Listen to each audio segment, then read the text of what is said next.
বিরতির পর স্বাগত আপনাদের সাথে আমি রয়েছি অঙ্কিতা। চোখ রাখছি এই মুহূর্তের গুরুত্বপূর্ণ সংবাদের দিকে। গতকালই অকালে প্রাণ গেছে জুবিন গর্গের, তবে এবার তার মৃত্যু তদন্ত করবে সিআইডি নির্দেশ দিয়েছে অসমের মুখ্যমন্ত্রী হেমন্ত বিশ্ব শর্মা। দ্রুত তদন্ত শুরু করার নির্দেশ অসমের মুখ্যমন্ত্রীর। 20 থেকে 22 সেপ্টেম্বর পর্যন্ত শোক প্রকাশ করবেন অসমের মানুষ। বিস্তারিত জানবো, টেলিফোন লাইনে যুক্ত হয়ে গেছে প্রতিনিধি শেখ মনিরুল। জুবিন গর্গ, গতকালের এই ঘটনা এখনো শোকস্তব্ধ গোটা বলিউড থেকে শুরু করে টলিউড, এবং অসমেও 20 থেকে 22 তারিখ পর্যন্ত শোক প্রকাশ করা হবে।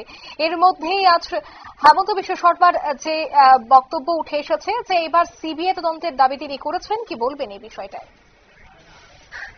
দেখো, সিবিআই নয়, সিআইডি তদন্তের নির্দেশ দিয়েছেন অসমের মুখ্যমন্ত্রী হিমন্ত বিশ্ব শর্মা, এবং এটি অসম পুলিশের আওতাধীন ছিল, কিন্তু হঠাৎই তিনি দুপুরবেলা তিনি স্পেশাল ইনভেস্টিগেশন টিম গঠন করেছেন সিআইডির কয়েকজন আধিকারিককে নিয়ে, এবং তাদেরকে দ্রুত বিদেশে যাওয়ার কথাও তিনি বলেছেন।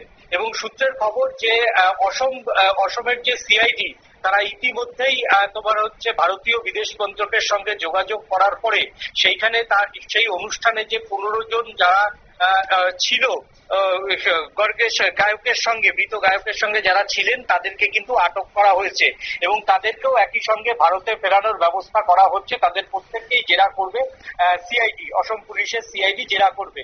এবং ইতিমধ্যেই আবার আরো একটা বিষয় শোনা যাচ্ছে যে গায়কের যে মৃত্যুর জন্য নেগলিজেন্সিকেই দায়ী করেছে পুলিশ, সেখানকার পুলিশ দায়ী করেছে, এবং যেটা বলা হচ্ছে তিনি সচেতনতামূলক যে জ্যাকেট, লাইফ জ্যাকেট করতে হয়, সেই লাইফ জ্যাকেট তিনি পরেননি, যার ফলে জলের নিচে যখন দুর্ঘটনাটা হয় সেই সময় লাইফ জ্যাকেট না পরার জন্যই কিন্তু তিনি ডুবে গিয়েছিলেন, এবং তিনি ওই গভীর জলের মধ্যে সাঁতার কেটে তড়িঘড়ি উপরে উঠতে আসতে পারেনি। এই জন্য সিঙ্গাপুর পুলিশের পক্ষ থেকে কিন্তু এমনটা দায়ী করা হয়েছে। তবে সিঙ্গাপুর পুলিশ যাই বলুক না কেন, অসম পুলিশ ইতিমধ্যেই সিআইডি তদন্তের যে অর্ডার হয়েছে সেই তদন্তের জন্যই তারা 15 জনকে ইতিমধ্যেই ভারতীয় বিদেশ মন্ত্রক সহ আটক করে জেরা করার সিদ্ধান্ত নিয়েছে। ধন্যবাদ। অর্থাৎ সিআইডি তদন্তের নির্দেশ দেওয়া হয়েছে 20 থেকে 22 তারিখ একদিকে যখন শোক প্রকাশ করা হবে গোটা অসম জুড়ে, ঠিক অন্যদিকে সিআইডি তদন্তের দাবি কিন্তু এবার তুলেছেন অসমের মুখ্যমন্ত্রী। নিয়ে নিচ্ছে ছোট একটি বিজ্ঞাপন বিরতির সঙ্গে থাকুন।